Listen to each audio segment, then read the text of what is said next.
Hey everybody, this is the Nobel Conference coming to you from Gustavus Adolphus College. This year's conference all about sugar. We are super excited to be back with you. This is day 2. My name is Tane Danger. I'm Maggie Kurth. We're your co-hosts for this live stream. I am a Gustavus graduate. I am very excited to be back, I think for the 3rd or 4th year now, co-hosting this live stream with a brilliant science journalist. Yeah, it's you, Maggie Kurth. So if you're just joining us, we had a full day yesterday. All of those lectures and panel discussions are archived on the Gustavus Nobel Conference website, and I hope you'll take some time to go back to them. You also, if you watch that live stream recording, get to see me and Maggie parse through, unpack, try and grapple with some of these big questions that we had yesterday about sugar and its effects on our biology, the notion of sugar as an addictive substance, and then very interestingly at the end, we had our Nobel laureate, Dr. Bertozzi, talking about how all of our cells are actually coated in a little bit of sugar, and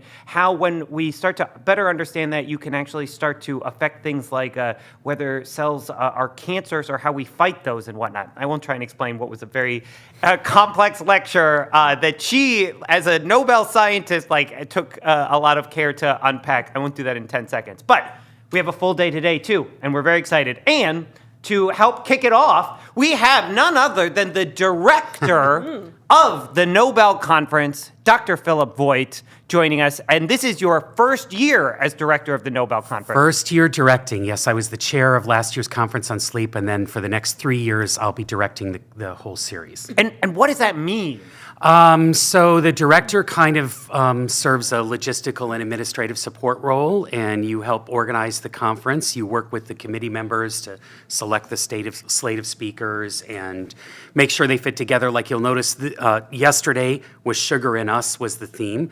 Today we're making a move, and today's Sugar in the World. So you help think about which speakers should be paired with which speakers and kind of how does the flow of the conference works. And then, of course, you do organize all the other things like the breakout sessions and you do all the campus PR and you do all the room reservations. So really glamorous things. Yeah. That sounds like so much work, and it feels like you probably know so much about the topic. Has there been anything that actually surprised you yesterday? You learn so much about the topic as you're going along, and I should also say that Todd Ginter over in our marketing office does a lot of the logistical support work too, so you have a whole team of people behind you. I think the 2 really surprising things from yesterday were the fact that we're now up to 100 pounds per capita in added sugar consumption in the United States. And this is the sugar, not the sugar you sprinkle on your breakfast cereal or the sugar you stir into your tea or coffee. This is the sugar that's hiding in other processed foods.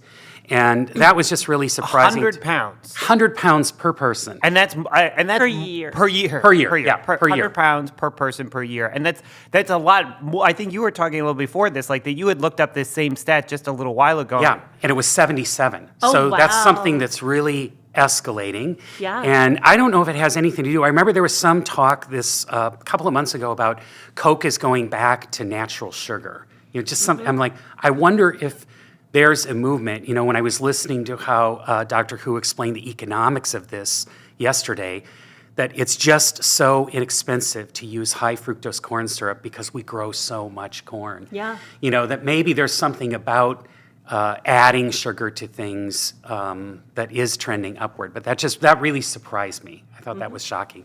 And then I think the other surprise was in Carolyn Bertozzi's talk. And if you haven't seen that, please go back and watch that because I think she did such a beautiful job of explaining these very, very high-level concepts in a way that I'm not a subject matter expert and I could really grasp it. I thought it was a case study in how to do scientific communication well. But the takeaway from hers is that in 2026, we're getting ready to go to clinical trials for a cancer vaccine. Now, that's only for certain types of cancer. That's not the big moonshot, it's going to cure all cancer, something like that. But basically, she said, this functions when you do these therapies together with other immunotherapies, and that's what her research is all about. We find that the cancers do not come back, so it functions in the same way a vaccination does. And That is so cool. that to me was really a newsworthy item. And she reflected that this is different than cancer treatments that we have Yes. historically had. That something like a chemotherapy or whatnot would be something that, kills cells or whatnot. This is something that actually allows your immune system to do what it's supposed to do. Which Yeah. is what we were Recognize that this is a tumor and prevent it from taking hold. I think that's really, that to me was Really just amazing. I'm like, And she did such a great job of taking something that's super complex and putting it into word pictures that I think everybody could understand. I love it that Yeah. she got into this because an undergraduate professor used the analogy of sugar-coated or coated M&M peanut M&Ms. Right. That was how she conceptualized it. She had really beautiful graphics to kind of convey this in ordinary terms. And again, not being a chemist, I loved where she kind of said, look, some biologists will accept this with just the diagram. Those of you who are the chemists, and she clicked on the top one of those, and it showed the actual chemical composition. I thought that was really wonderful. And then also just one last highlight from yesterday before we preview today. I love the panel conversations, which you get. I think the joyous job of getting to be up there and facilitate when we have all of our speakers on stage together in conversation. And there was just this one little delightful moment to me where I think it was Carolyn Bertozzi was like, what do we know about if we are consuming sugar?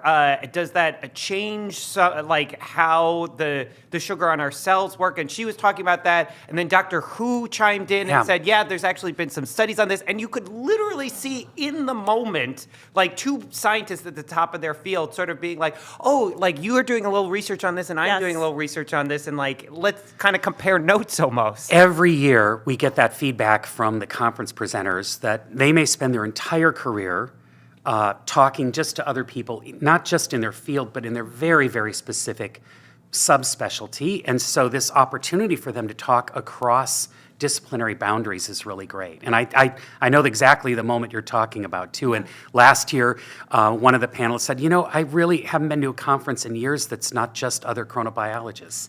Right. And We love chronobiologists, but you want to diversify the pool a little bit. Yeah. And for our students, I think that's a really great example of the value of liberal arts. It's like, well, you're working in this subspecialty, and it's pretty close to this thing I'm working on, but I never thought about how it interacts with this thing that you're doing, and maybe there's some fruit that could be born in kind of linking those two ideas together. But a really beautiful consequence, and that moment was exactly what we're hoping to get out of this conference. Okay, so we only have you for a few more minutes because you have to go and open the conference. I have to rush over. But quickly, what are you looking forward to today? So, today we're going to have a sociologist and a historian speak in the first two sessions, followed by an economist and someone who's very vested in sugar policy making. And I think that will link back to some of the things we heard yesterday as well. And then, of course, we'll end with a gold medal winning pastry chef, so kind of a practitioner. And I think it's going to be very, very interesting. You'll find out a lot about the important role that sugar played as a commodity in things like colonization of this hemisphere and developing the plantation culture and slavery. And also some things about, yesterday there was some talk about taxation and can we nudge people into better behavior by some of these macro policy things. And before I run off, though, I do want to mention the next two topics. Yes, Oh, please. yes. So Yeah, I the was Nobel gonna ask Conference, about that. annual conference. So we're in 61. What is Nobel Conference 62 for 2026? Nobel 62 is the mighty Mississippi Currents of Change. Oh, cool. So we know there's going to be a lot of interest in that conference locally. We're in the Mississippi floodplain, so we're part of that conference. And then tentatively, the tentative title for the one that follows that is Automation in the Future of Work. Covers everything from artificial intelligence, robotics, to human-machine interaction, automated processes. So I'm hoping to get, if you've seen that, some of those robots, like they had the contest with the robots racing. I'm hoping to get some actual automated machines on campus to do that. I'm hoping for the automated dog, but I know, I love you- those interactions between the automated dog and the real dog. And the I've heard you talk about the automated dog before. They terrify me, but I find them kind of horrifying. yeah, but they might be here in 2027. So, but 2026, all about the mighty Mississippi. That's what's up Yeah. next October here at Gustavus Adolphus College. And we should say, the Nobel Conference, entirely free, both to live stream, which Yes. we love you Yes. live streaming with Maggie and me, but To be here. to literally Yeah. be here on campus. And there are a batch of things that you only can really do if you're here on Breakout campus. sessions. Yeah. Yeah. The Hillstrom Museum of dance Art. performances, art performances, musical Breakouts, recitals. yeah. So yeah, do come to our campus. It's a beautiful time to see it. It's great, and it'll be a really great conference. So, Phil, you've got your hat, so I do. you I've gotta probably- run. You should put on your hat and get ready to go open day 2 of the Nobel Conference down in Christ Chapel. But thank you so much for making some time to be with us. Thank you too. Thank Great you so job on the much. live stream. Okay, thank you. Okay, so while Phil's scampering off, we will just say one more time, thank you all so much for being with us on the live stream. Make a quick plug. Again, if you're tuning in for the first time with us today, you can be part of this conversation. You can submit questions Yes. for us and or for folks on the panel. You do that by sending an email to nobelconference@gustavus.edu. Or by going on social media at Facebook or at Instagram of Nobel_conference on Instagram. Exactly. Yeah. And put questions in there. Literally, like Phil and Lisa Helke, who are the directors of this year's conference, are sitting there. They've got an iPad, and your questions are what pop up on their screen to ask this brilliant panel of scientists, historians, Yeah. economists, and everybody else. So submit your questions for all of that. So just to give you a quick rundown of today, we are going to be here in studio. We're going to keep throwing to the actual conference in Christ Chapel. We get started right at 9 a.m. in just a minute with Ulbe Bosma, Dr. Ulbe Bosma from Amsterdam, actually, Yeah. who is going to be talking about the world of sugar, how the sweet stuff transformed our politics, health, and environment over 2,000 years. So sort of a historical look at sugar. And from there, we're going to go into a conversation about sugar and colonialism and empire. And then, as we said, end the day with a whole program with a gold medal pastry chef. So, And over lunch, we're going to be yeah. here with interviews that you won't see anywhere else, with several of the we have several professors who are coming professors in, from the university. Yeah, and some students and some content experts. And I think these are really these are going to fun. be really cool. So with that, I think that we're getting pretty close to going down to the Nobel Conference. We're really glad that you all are joining us on the live stream today. I think what's going to happen is that when we go down there, there's a whole series of videos that they have created this year called Gus Goes There. I don't know if people necessarily know this. Gus is the mascot for Gustavus Adolphus College. It's a lion. It's not a real lion. That'd be great. I don't know. If we have robotic dogs in 2027, we may as well robotic bring a dogs. lion too. Yeah. A robotic lion. Like that could be the project. I know it's terrifying. These are like the things we come up with that is actually like the downfall of humanity. No, potentially. I just yeah. Yeah, it's fine. We're having fun. So the college has created this series of Gus Goes There videos, which are actually things that are used both here in the conference as well as in schools for people to learn this. So I think we're ready. We're going to throw down to Christ Chapel, where Dr. Lisa Helke is This kicking year's us off for conference, Nobel 61. Sugar, Bringing Day Sweetness 2. to Light.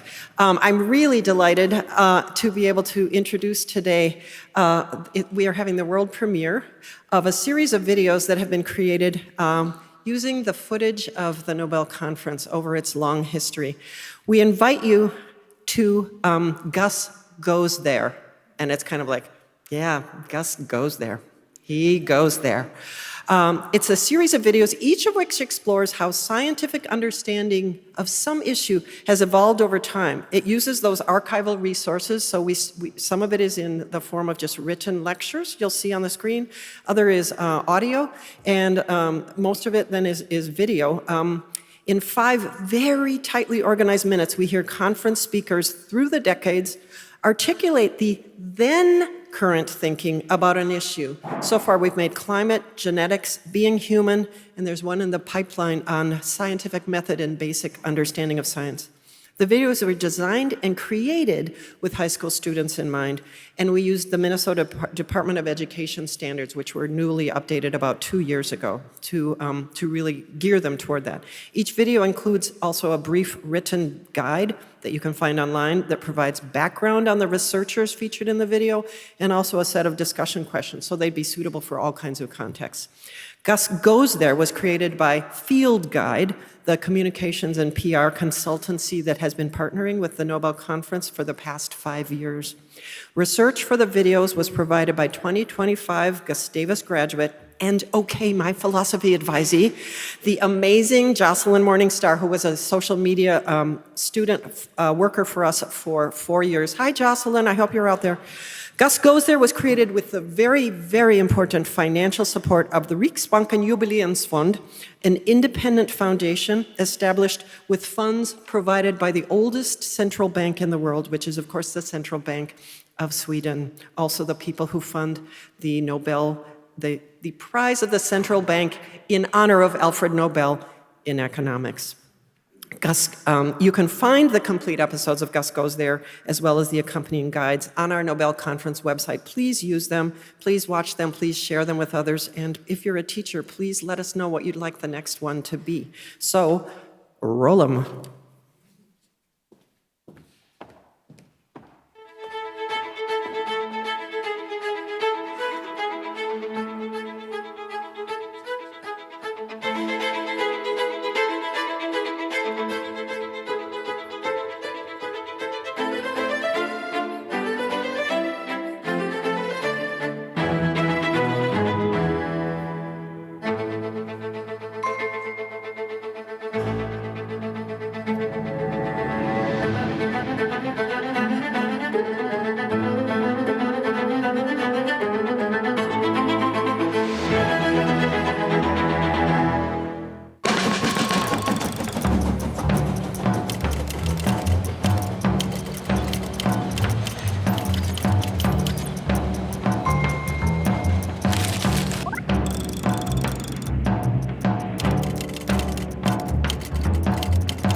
Our continued living depends on the care and attention that we give to these, our life-sustaining gifts of resources, renewable and non-renewable, but also, even more importantly, to assure an equitable use of our resources for the benefit and for the good of all mankind. A notion which was lurking in some of what Daniel Botkin talked about yesterday, that nature is something over there that you can put a fence around.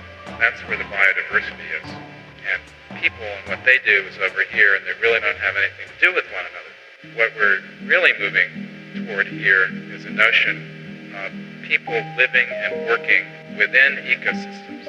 People will be living within the larger unit and be more aware of how their individual decisions affect the larger whole. Why is it so hard for us to see turbulence, variation, emergence, evolution, and so easy for us to see machine-like harmonic, orderly things in front of our eyes, whether that's a plate tectonic shift or a species or a stock market change? I think it's extremely hard for people who've been raised in the industrial culture to deal with organicness and changeability and variability and bugs and birds and people who refuse to behave like machines, which of course they always do. The community is a series of processes that are ongoing, and that what we need to do is protect those processes. I call this the sustainability principle. No generation may justifiably destroy the complex and creative processes of nature. I take that to be the central element of a sustainability ethic, the emphasis on protecting complex and creative processes. Resources are scarce and people are plentiful. The response needs to be population stabilization. I cannot make people healthier unless the environment around them is healthy. It's just not possible. We need the combination of those two components, of the healthy world around us and our healthy bodies, in order to promote wellness in our society. This is a very complex system. All these parts, the people, the bears, the fish, the soil, the mycorrhizas, the trees, are all linked together in what scientists are now calling complex adaptive systems. Systems that are adaptive because they're biological and they can change. There's epigenetics can make changes that are passed on to generations. There is no possibility that merely uniting behind the science will arrest climate change or deal with its consequences. Science on its own offers no moral vision, no ethical stance, no political architecture for the sort of world that people desire. Ethics is not just about humans. Any animal that can suffer deserves our moral consideration. We should care about their welfare, because like us, they're sentient beings with lives of their own. We have to be careful about sustainability, because what sustainability does is just fixes the little immediate problems in front of us. It's the system that's the problem. And so stewardship is a relationship with the land. This is responsibly using and protecting the resources of the natural environment. And so on a superficial level, they might sound the same, but they're different here. They're different in how you actually interact with the world. The first one thinks about us, the second one thinks about all living things.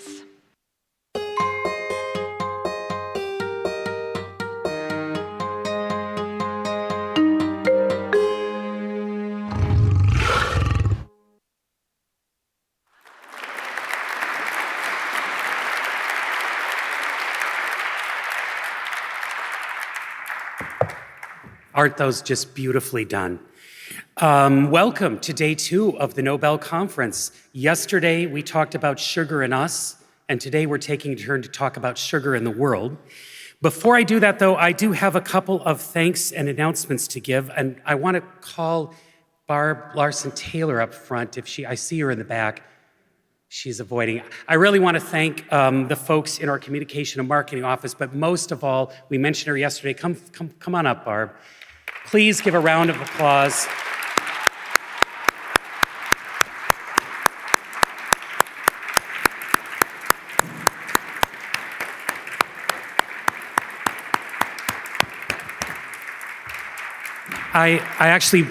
I brought my hat so I could tip it to you, but then I forgot it under my chair, of course. But I can't say enough about the work that her and Lisa have done making this conference what it is. She is truly outstanding. I also want to thank everyone else in that office. Todd Ginter, who I see back there also, if just raise your hand, is my partner in crime. He's done all of the logistical work and event planning work. Leah Wong, Anna Dykey, Jenny Kurth, who's done a lot of the visuals that you see that are so great, Sydney Knoll, they're all wonderful. They took my kind of shambolic error-prone notes and turned them into the beautiful program that you see here. So round of applause for that office.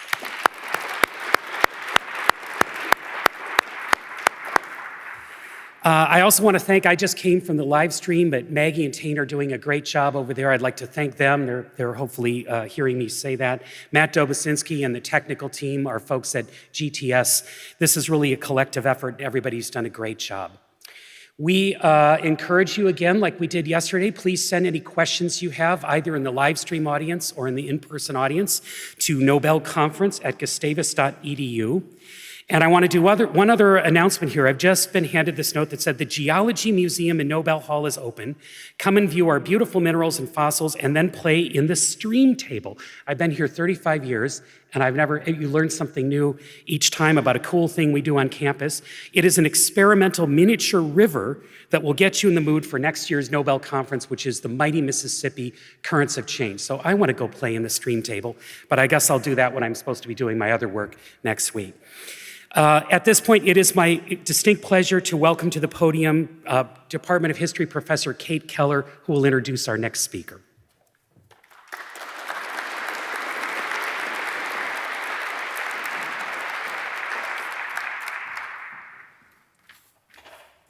Good morning. In 2023, when we first began planning the Nobel Conference on Sugar, my colleague Greg Castor in the history department immediately suggested that we invite Ulbe Bosma of the Netherlands to speak, because Greg was so impressed by his book, The World of Sugar. Professor Castor passed away in June 2024, but his influence on the conference is with us today. I am thinking of him, and I know he would be proud to hear me introduce Dr. Ulbe Bosma. Dr. Bosma is senior researcher at the International Institute for Social History of Amsterdam and professor of international comparative social history at the Free University in Amsterdam. Professor Bosma earned a PhD in history from the University of Leiden. Bosma's earliest historical research focused on anti-colonial politics in Batavia, Java, and the Netherlands Indies, now Indonesia. In 2013, he published a book titled The Sugar Plantation in India and Indonesia. Bosma's interest in commodities, labor, and migration led him to write The World of Sugar, How the Sweet Stuff Transformed Our Politics, Health, and Environment Over 2,000 Years, published by Harvard University Press in 2023. This book reveals the history of sugar around the world from the perspective of production, sale, transportation, and consumption. It is a history of culture, business, economics, identity, race, slavery, and capitalism. In The World of Sugar, Bosma shows us how sugar shaped our world in fundamental ways.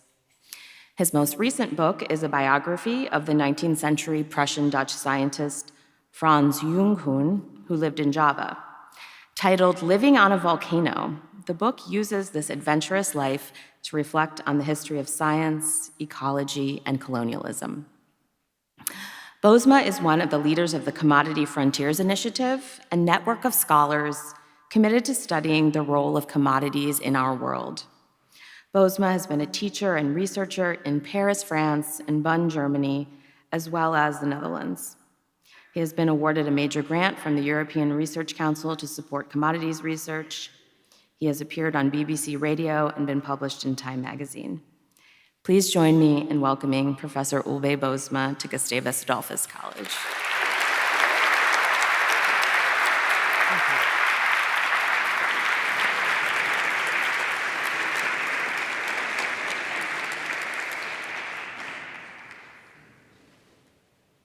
Okay. This is the second slide, but that doesn't matter. If you're shocked by this slide, I have another one from 2022, and that's even worse. But let me first start with my introduction. So, the history of sugar has many dismal chapters. It's a history of massive violations of human rights, of racism, and enduring global inequalities.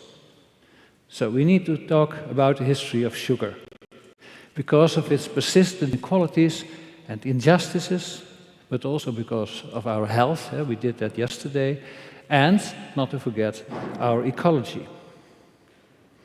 80 years ago, most of the health concerns relating to sugar was about tooth decay. But now sugar is connected to the global spread of obesity. We all know it, but apparently the forces that impede or even block any effective measures against the current exploding diabetes type 2 pandemic are gargantuan. By the way, the word pandemic is used by the World Health Organization for over 25 years now in the context of diabetes type 2. The forces standing in the way of improving public health are referred to by the same World Health Organization as, quote, commercial determinants of non-communicable diseases, end quote. It's an almost desperate acknowledgement of the fact that trying to educate people to live healthily is largely futile as long as social and economic conditions are driving unhealthy consumption patterns. Not surprisingly, therefore, the European division of the World Health Organization in 2024 urged public health experts to learn how to partake in, quote, high-level discussions around economics, trade, regulation, and litigation, end quote. The current overconsumption of sugar, I would argue, is the result of many decades of warped markets which are littered with tariffs and agricultural subsidies at the expense of taxpayers, whereas the same taxpayers foot the bill for increasing healthcare costs. And if that were not already bad enough, the massive overconsumption of sugar has also ecologically destructive effects. The burning of cane before harvesting is suffocating entire communities, for instance. Not immediately visible is that cane growing exhausts and dehydrates the soil, whereas its processing into sugar requires substantial amounts of energy. Once abandoned, sugarcane fields will be covered by dry grass, and what that means was demonstrated by the horrible wildfires of Hawaii in 2023. Remember, these touristic islands were once one of the most prominent sugar belts. There are also alarming facts at the global scale. Imagine the entire world starts to consume as much sugar as Europe today.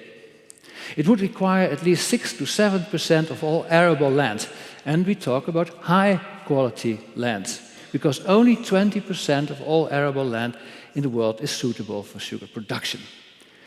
And it would even be worse if the world would follow the diet of the average resident of the United States. And the worst case is rapidly approaching. Recently, it has been scientifically established that climate change is inducing people to drink more sweet beverages and eat more ice creams to alleviate dehydration and experience some cooling. And here we have the slide of 2022, which you can see is quite alarming. Our current overconsumption appears to be outrageously irrational, but at the same time, I would argue it's perfectly understandable from an historical point of view. When we talk about commercial determinants of public health, I'm convinced that it's crucial to involve an historical perspective. History can help us understand why sugar and the sugar industry have played such a key role in shaping our societies. And it would add shaping our societies as capitalist societies, and here with the emphasis on capitalist. Let me explain that as economic and social historians, we tend to speak about capitalism as a unique historical phenomenon, a system based upon private enterprise and driven by a quest for profit for the sake of accumulating capital. And this capitalism might have sprouted up about 700 or 800 years ago, and since then has spread and like an inkblot across the globe. Over time, accelerating and encompassing more and more spheres of our life. And when we want to find the first sprouts of capitalism, our gaze needs to be turned to Asia and to sugar. Here, most of the world's sugar was produced until the 1870s. Moreover, sugar originates from Asia. It must have been about 2,500 years ago that people in India discovered how to extract white crystals from a rough brownish sugar mass that results from boiling cane juice long enough to solidify. It remains a random process, however. Crystalline sugar can only be obtained at some scale through a carefully monitored boiling and cooling operation, the secrets of which were probably first discovered in Persia in the 5th century after Christ. For centuries after that, white sugar was still an item so precious that emperors, rajahs, and caliphs displayed it at their ceremonies. They ordered it to be molded in sculptures to decorate their lavish dinner tables, and this was, of course, to impress their audiences. Meanwhile, doctors discovered that sugar dissolved in a bit of water did wonders for people suffering from intestinal diseases and generally reinvigorated exhausted human bodies. Medieval hospitals and apothecaries all sought out sugar as a pharmaceutical. Every medical compendium in Eurasia praised sugar as a means to restore bodily temperaments, following the advice of the famous doctor Claudius Galenus that health was a matter of balance between different bodily fluids. It's precisely this art of refining that made sugar less perishable and thus fit for long-distance trade. Thus, along with spices and precious precious metals. Sugar was one of the first items traded over thousands of miles. And it was worthwhile to do so, precisely it was so expensive. Long caravans crossed the deserts in the Middle East, loaded with sugar. Meanwhile, the Silk Route, actually a multitude of roads in Central Asia, which was not just for silk, but served as the conduit for crisscrossing trade patterns of sugar, as well as tea, cotton, and opium. Sugar was actually the first precious item traded in considerable quantities throughout Asia and the Arab world from the 12th and 13th centuries onwards. And at that time, Europe was just an appendix to the world of sugar. The Crusaders were the first Europeans who became involved in sugar production after their conquest and massacres on the eastern shores of the Mediterranean Sea. The Phoenicians and Genoese became important sugar traders thanks to their contacts with the Islamic world and Egypt in particular. Sugar attended the earliest stages of capitalism and the emergence of the greatest and the most famous traders of the Middle Ages. Among them are the Karimi traders of Egypt, connecting the economies of the Indian Ocean with the Mediterranean basin. We see the most powerful families in Venice building one of the most advanced and largest sugar plantations on the island of Cyprus already in the 14th century. By 1500, the most powerful rulers of Europe and the wealthiest financial agents joined forces to start sugar production in the Americas. The fabulously rich Welser bankers from Augsburg bankrolled Charles V to become the Emperor of Germany and were rewarded with a dominant role in the sugar economy of the Americas. They were granted the monopoly of the slave trade to the Spanish Americas. At that time, Antwerp, one of the wealthiest cities of Charles V's empire, became the hub of sugar trade in northwestern Europe, which began its ascendancy in global capitalism. Indeed, the sugar commerce not only moved along the shifting centers of gravity of global capitalism, but even shaped them. It was admittedly not the only important commodity traded at considerable scale by 1600, think of wheat, timber, and salt, but it was an indispensable part of global trade. Amsterdam is the case in point here. By 1600, it had emerged as the center of European trade, exchanging sugar and salt from Portugal with wheat and other products from Northern Europe. The city traded half of all the sugar consumed in Europe.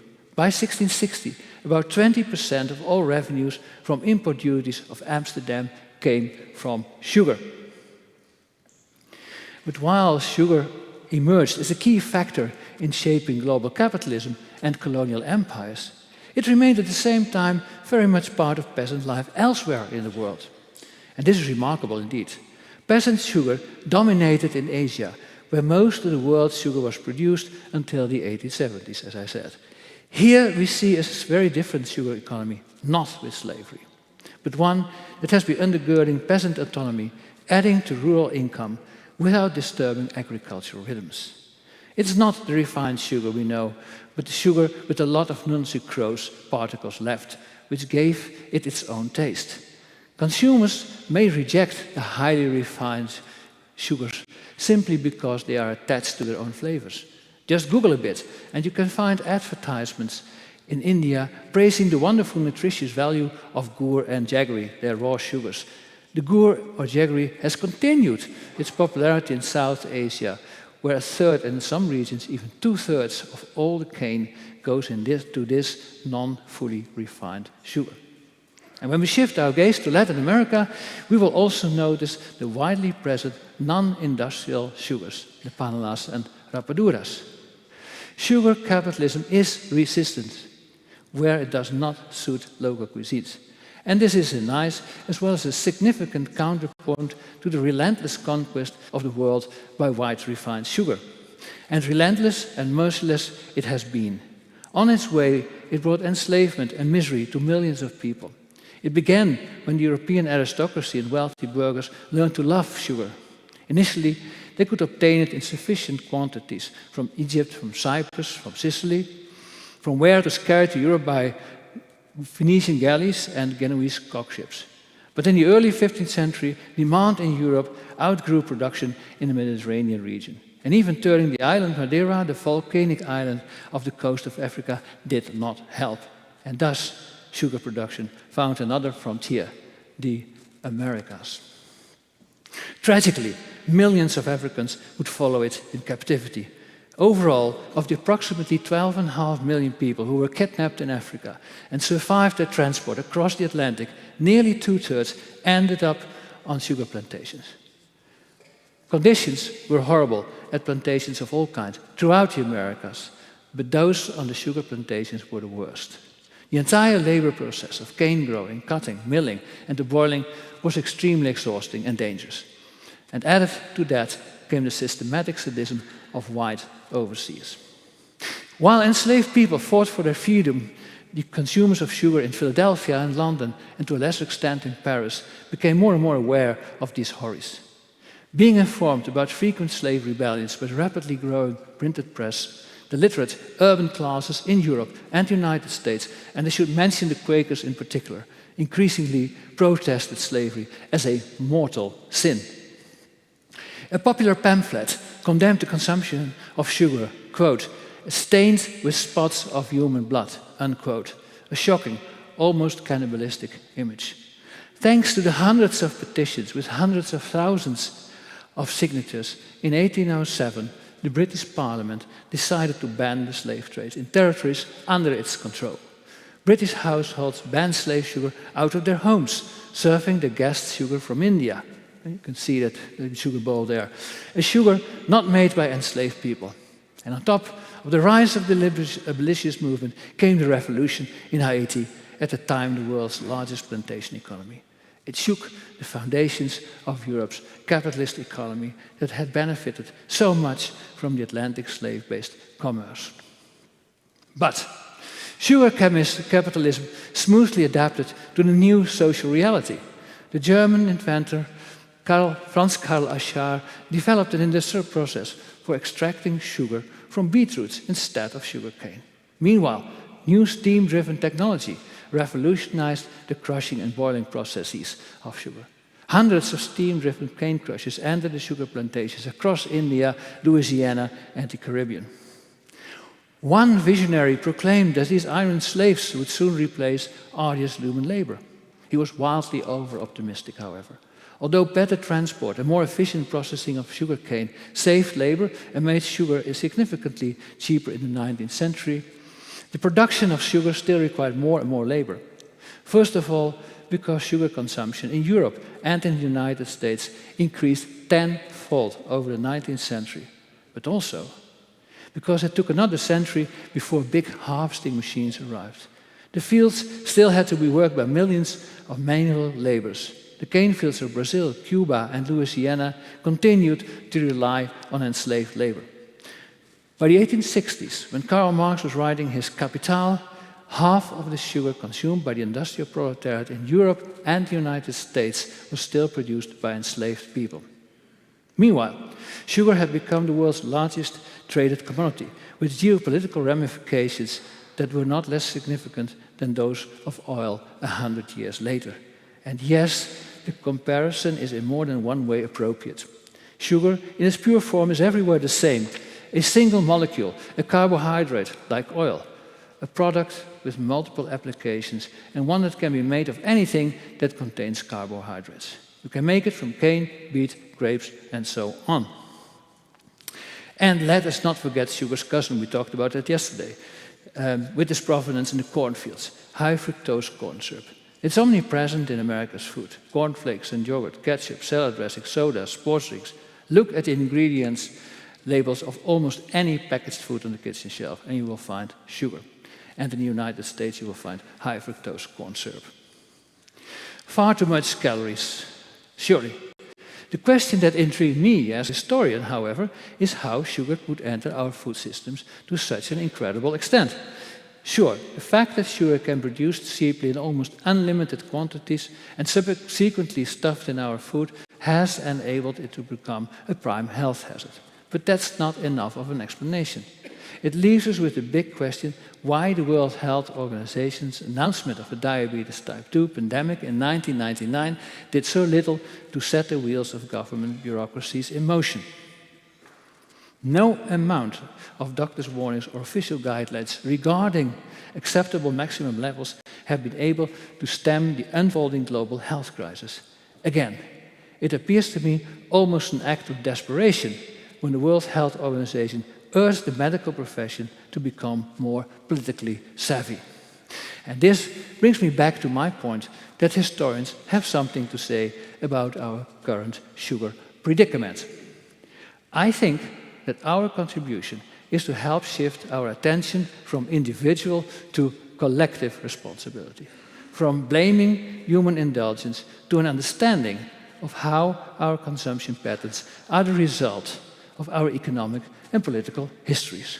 Histories, let me emphasize this, in which governments sided consistently with agricultural and industrial interest at the expense of the consumers. As I indicated already, the mass consumption of sugar is a recent phenomenon. Even the existence of sugar itself is quite recent. For most of human history, people were happy with honey, sweet beans, glutinous rice, barley, or maple syrup. And none of these were as sweet as our table sugar, and all were only consumed in small quantities by the overwhelming majority of the world's population. And that is how it was until about 200 years ago. Our present overconsumption started with the Industrial Revolution around 1800 and the attending massive urbanization. Not coincidentally, in England, the first industrializing country, high sugar consumption began with about an annual 16 pounds of sugar per capita by the late 18th century. Sugar went into a cup of café au lait for Parisians of all walks of life, and in the incredible, wealthy Dutch Republic, sugar was also widely consumed across the country. But for the rest of Europe, 1 or 2 kilograms per capita was the absolute maximum in 1800. And this was comparable to sugar consumption in China and probably even less than in India. Sugar consumption did not increase much in the early 19th century, actually. Europe was severely impoverished and the United States still predominantly an agricultural economy. High sugar prices continued because of the abolition of the slave trade, but also because of fierce taxation. European governments considered sugar a luxury which people could easily dispense with. And governments were in desperate need of revenue and kept sugar taxes high. For the working classes, sugar remained a luxury they could barely afford. And this is an interesting point. History teaches us sugar taxes do help to mitigate sugar consumption. It's historically proven. Paradoxically, these high sugar taxes in continental Europe became the source of massive overproduction, which set in motion a history of manipulation of consumption, protectionism, of dumping of sugar that continued until this very century. Germany, France, Austria-Hungary and the Netherlands, as major beet sugar producers in the 19th century, promoted exports at the expense of their own consumers. And this works as follows. Whereas sugar refineries had to pay an excise duty on the sugar for domestic consumption, they received a subsidy for the sugar they exported. Indeed, the beet sugar producing countries in Europe had the domestic consumers pay for the tremendous growth of sugar industries, of their industries. And as a result, for example, Dutch consumers paid almost twice as much for the sugar as the British for the sugar that came from the same Dutch sugar factories. And in France and in Germany too, the populations contributed to the cheap sugar on British kitchen tables. There, the population consumed on average 22 kilograms per year in the 1870s, while in the Netherlands, Germany and France, consumption remained at about 5 to 7 kilograms. Again, proof that sugar taxes are really working. So the question is, why did European governments do this? And that's a nice part of global history. The answer is that they were urged to do so by powerful agricultural interest groups, particularly after the 1870s. The introduction of big steel ships had facilitated an enormous flow of cheap imports of grain from the Americas. It resulted in a deep agricultural depression in the European countryside, where farmers began switching from wheat to beets, employing millions of people. This, in turn, provided the sugar industrialists in Europe with the leverage to obtain government subsidies. And with the state support, Europe was soon flooded with cheap beet sugar, and much of these flows were directed to England and the United States and a number of other countries that did not have a powerful sugar industry at that time. As a result, beet sugar made up 50% of all internationally traded sugar by 1900. And by that time, the global market had become saturated and sugar prices had dived. In order to keep their operation profitable, the factories had to increase the scale of their operations and establish control both over the price of raw materials and over the retail prices. Cartelization. The sugar industry formed cartels and developed a considerable lobbying power that could successfully pressure their national governments to protect their interests. And this happened in Europe, but also in the United States. And let's stay with the United States for a moment. In the late 19th century, a powerful sugar cartel was established by the New York refiner Henry O. Havemeyer, a cartel known by everyone in the United States under the ominous name Sugar Trust. And when the Dow Jones Industrial Average was launched in 1896, this trust, the formal name was the American Sugar Refining Company, a forerunner of Domino Sugar. This trust ranked as the 6th largest corporation in the Dow Jones Index, a clear sign of its economic muscle. It managed to have the US government raise tariffs on refined sugar imports. You can see that in the cartoon on the right of this slide. It also became, supported by the Wall Street, the Sugar Trust also became a huge investor in the sugar industries of Cuba, Puerto Rico, and the Dominican Republic, all of them dependencies of the United States. How powerful the sugar industry had become by 1800 can be illustrated by the fierce measures governments took against a challenging competitor, saccharin, made from coal tar and a molecule which is 350 times as sweet as sucrose, which is our table sugar molecule. Since then, a whole range of very powerful and cheap artificial sweeteners have been produced to the chagrin of the sugar industry. And all of these artificial sweeteners have been consistently vilified by sugar lobbyists and effectively eliminated from the market, at least temporarily. And this applies to well-known non-caloric sweeteners such as cyclamate, aspartame, and sucralose. Because of their artificial provenance, it was quite easy for opponents to associate them with inedible substances such as coal or chloride. But even stevia, which is not an artificial product coming out of the tubes of chemical plants, even stevia went through a long and arduous process before being accepted by governmental food and drugs agencies as being safe. And there's only one almost perverse exception to the rule of dominance by the sucrose-producing industry, which is high fructose corn syrup, which in no time engulfed the American sweetener market. In Europe, interestingly, beet sugar producers prevented that to happen in their continent, and that also subscribes to the undergirds the tremendous power of the beet sugar producers in Europe. Both the European Union and the United States have constructed effective bulwarks of subsidies and tariffs to protect their domestic sugar industries. In the United States, the federal government introduced the sugar program in 1934. Its aim was to balance the interest of cane sugar producing client states such as Cuba, the Philippines, and overseas territories such as Puerto Rico and Hawaii on the one hand, and the interest of domestic beet sugar growers on the other. Since 1934, and the sugar program exists still today, the sugar program has provided quota both to domestic and client state producers. It has enabled sugar manufacturers to make a fortune thanks to public subsidies. Indeed, open or hidden subsidies and protectionism at the expense of taxpayers is a recurring theme in the history of sugar. Possibly even more objectionable have been the consequences of the common agricultural policies of the European Union. After the Second World War, Europe's beet sugar producers successfully wielded their lobbying power in Brussels.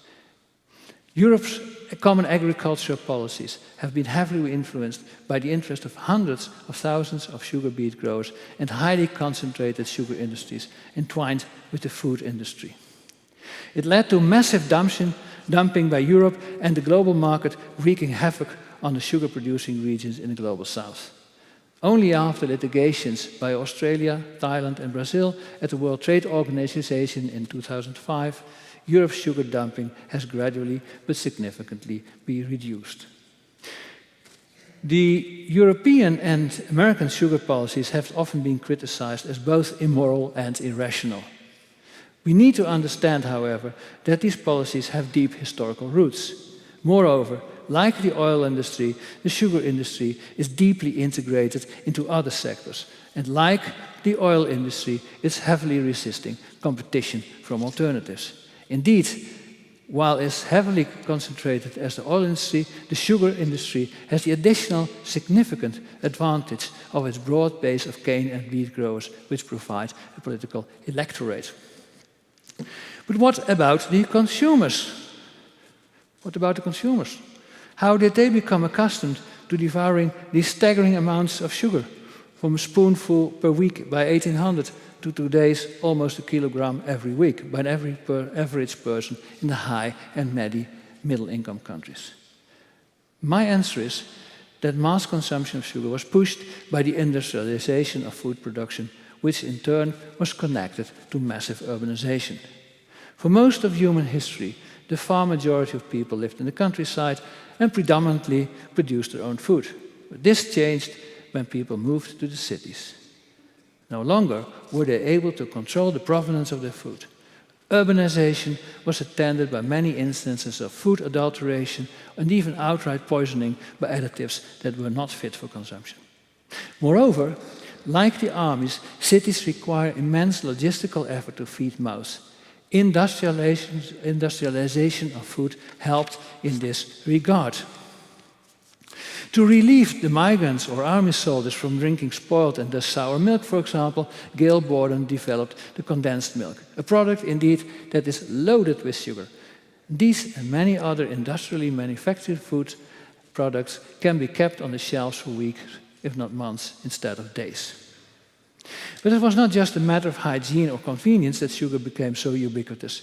It was also propagated by governments and even the medical profession, and is an indispensable part of a healthy diet.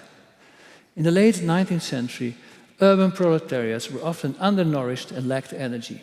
Nutritional sciences were still in their infancy and largely unaware of the importance of proteins and vitamins for people's health.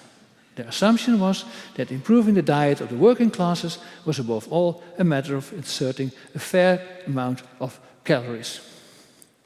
Sugar was the cheapest and fastest way to achieve this. A variety of channels were employed to make people used to elevated sugar intakes. The most effective proved to be via recruits in the army, who had sugar added to their rations to increase their endurance. From there runs a straight line to the chocolate bars and the Coca-Cola that traveled with GIs, liberating Europe from the Nazi regime. Still, the stuffing of our food with sugar did meet some opposition.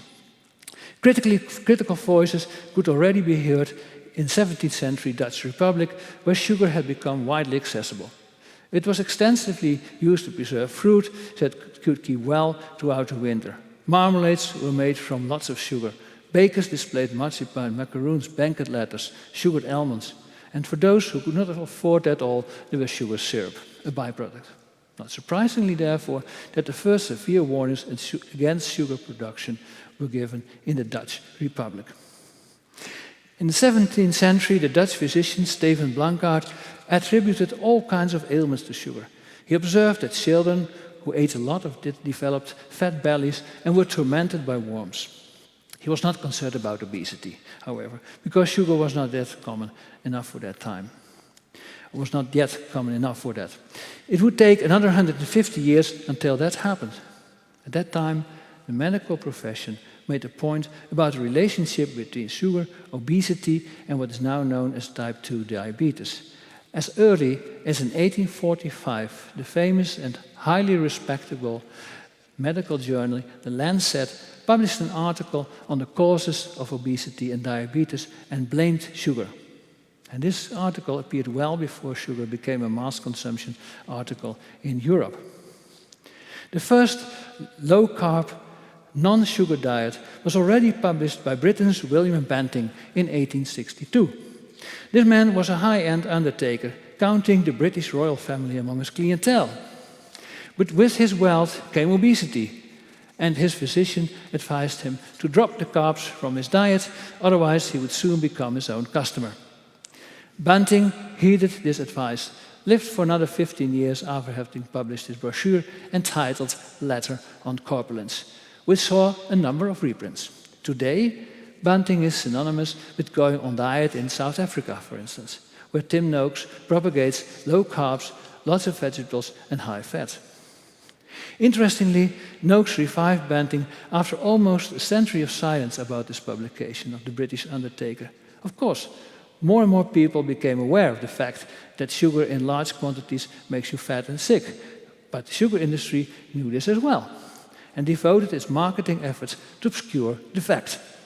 The irony here is that Banting propagated fats in decent quantities to keep you healthy, and exactly fat was made a culprit after the Second World War. The sugar industry had its hand in this reversal. It sponsored research that managed to deflect our attention from sugar to fat as the greatest danger to our heart and veins, despite significant evidence that this was questionable. After the Second World War, the immense flows disgorged by the sugar industry easily found their way into our increasingly luxurious diet. Soft drinks usually contain 8 to 10% sugar. Ice creams contain 15 to 20%. Conventional ketchup, 20%. Biscuits, 20 to 40%. And muesli or granola, often as much as 50% or more. Since the 1960s, almost everyone has been concerned about fat as a cause of cardiovascular disease and much less about sugar. A possible increase in the sugar tax was therefore not a political issue, although it would have been a wonderful source of government revenue. Depressing as it is, the history of sugar still contains some glimmers of hope.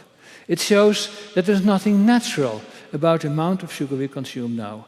Its overproduction and overconsumption are not a fact of nature, but were brought about by a confluence of political, social, and economic forces. The problems are of our own making, and we can use the same forces to help solve them. Still, a word of caution is in order here. Again, like the tobacco industry and oil industry, the sugar industry has the considerable means and will to defend itself. Deep pockets are part of the explanation, but also the fact that the more an industry is coming under public scrutiny, the more pressure it feels to invest in public relations. In the case of the sugar industry, this already happened when in 1942 the United States became involved in the Second World War. And the US Department of Agriculture advised the US government that any shortage of sugar during the war economy should definitely not be perceived as a health threat. The American sugar industry immediately responded by establishing the Sugar Research Foundation, actually a propaganda vehicle under the guise of science. Its main task, and the same is true for its counterparts that would emerge in Europe, was to propagate sugar as a crucial part of a healthy diet. It would require immense political will to reform a system that evolved over hundreds of years and to impose a limit of 12 teaspoons of sugar per person per day as recommended by the World Health Organization, or preferably less than that, of course. Therefore, we need to have a chat with our politicians as the European branch of the World Health Organization advised. And as an historian, I'm trying to do my part. I thank you.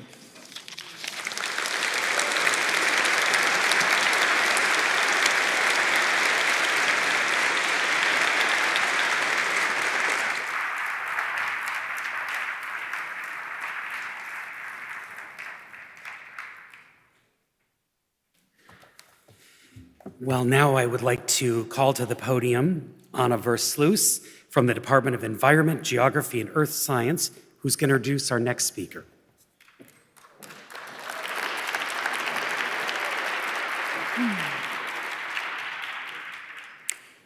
It is my honor to introduce Professor Jean Casimir.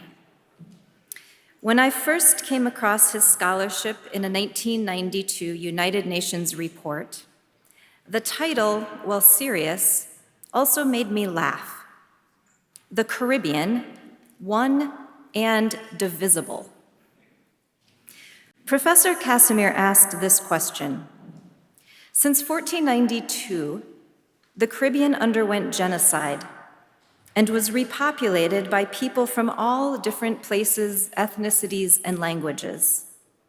Most kidnapped and forced to live and work in the most abject conditions.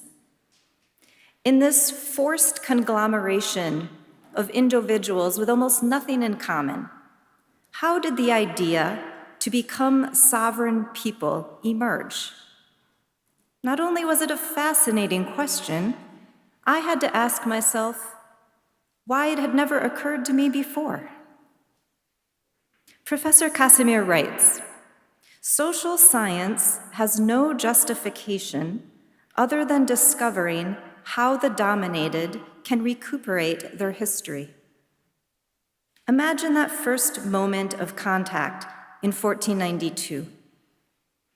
Professor Casimir's method begins by situating himself not on board the ship with Columbus, nor in some attempted neutral view from above, but on the beach of Haiti, alongside the indigenous people. From the beach, the colonial project is without sense. From the beach, we see a system of conquest and racism that produces soft drugs like sugar, rum, and coffee. Professor Casimir shows how from the workers in the heart of the plantation emerged a different system that makes sense to its creators, yet remains largely invisible to the modern world. Professor Casimir is a consummate scholar and author of historical sociology centered on Haiti and the Caribbean. Currently a professor of humanities at the University of Haiti, he has also served at the United Nations, the Organization of American States, and as ambassador of Haiti to the United States. He has held visiting professorships in the US, Holland, and the University of the West Indies. He has been recognized with awards from La Faculté d'Ethnologie of the University of Haiti, the Haitian Studies Association, and the Caribbean Philosophical Association. Please welcome Professor Casimir.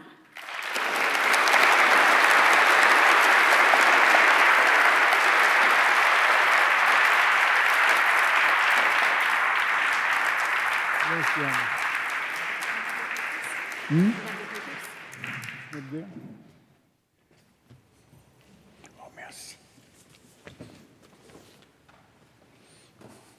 Thank you very much. Thank you, Anna, for those Professor Versius, for those wonderful words. Before entering on the subject matter, allow me to thank the organizers of the Nobel Conference. It's a tremendous honor for me to speak among so highly appreciated colleagues like Professor Bosma after him. Unfortunately, the task I've been given was not to speak about the sweetness part of sugar, but about its bitter taste. After this global view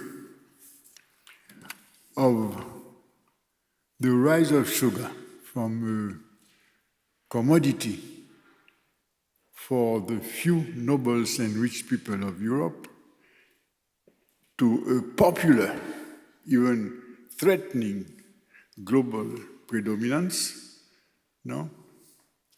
I have to tell you, those who produce sugar, how this was rather a bitter part of their life. And to justify